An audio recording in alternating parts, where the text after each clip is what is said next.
Mrs. Aisha Buhari, wife of the President of the Federal Republic of Nigeria, has given assurance of President Muhammadu Buhari's commitment to end gender-based violence (GBV) in Nigeria.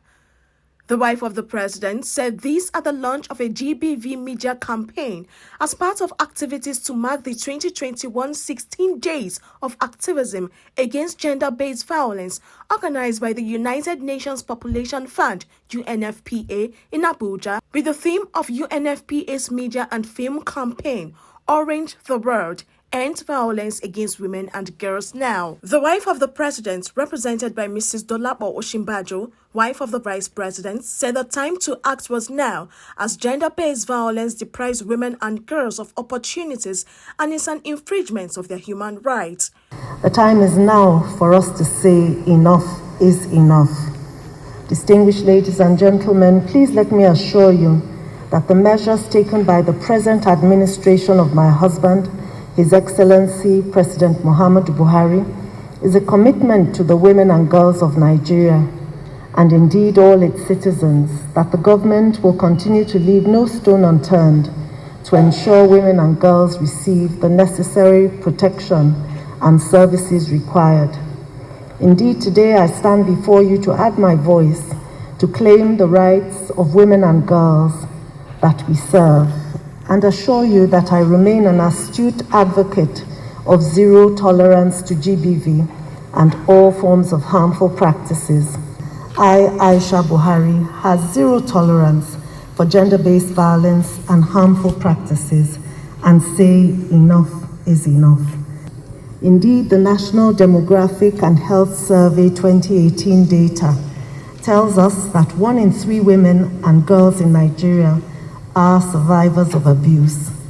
43% of girls are married by age 18, and 20%, which is 1 in 5, have undergone female genital mutilation in Nigeria.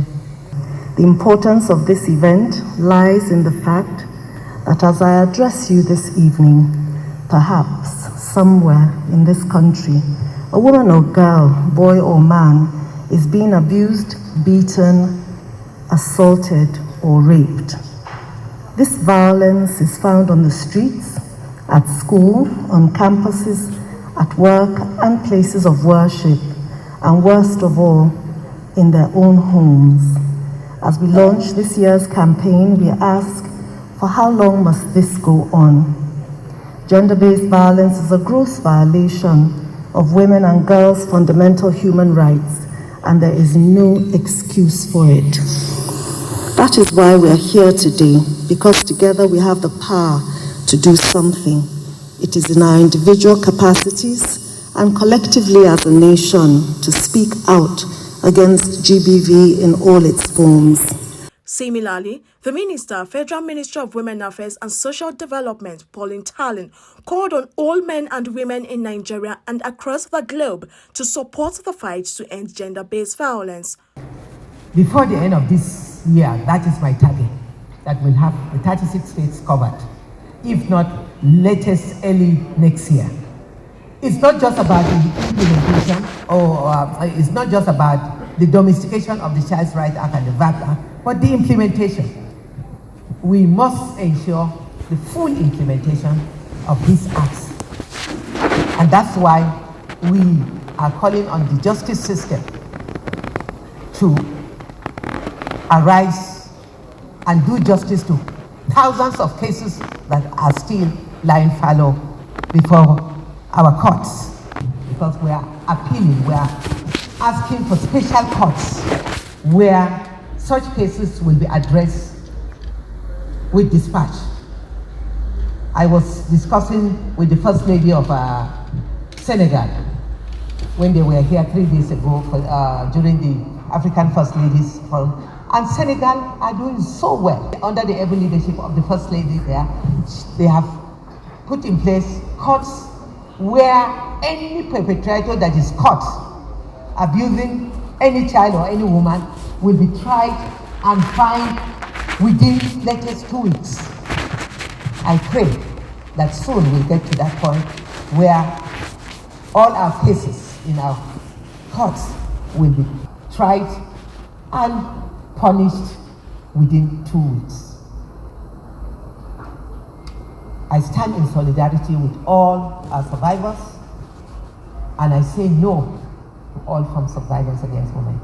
Let us raise our voices, both men and women, to stand in solidarity and to educate and amplify the struggle, to educate our community, to educate everyone that a nation cannot grow or develop with violence against gender.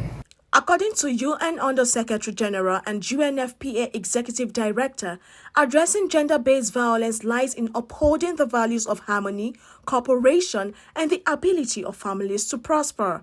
Together with the government of Nigeria and with the support of the United Nations One UN COVID-19 Basket Fund, we're proud to launch the series of the 11 videos, vignettes of which you have seen, that depict the reality of gender-based violence and its devastating impact on women, on girls, on families, on communities, but will also offer solutions and bring hope along the way, encouraging families to protect women and girls, asking victims to forcefully speak out, because the shame is for the perpetrator, not for her.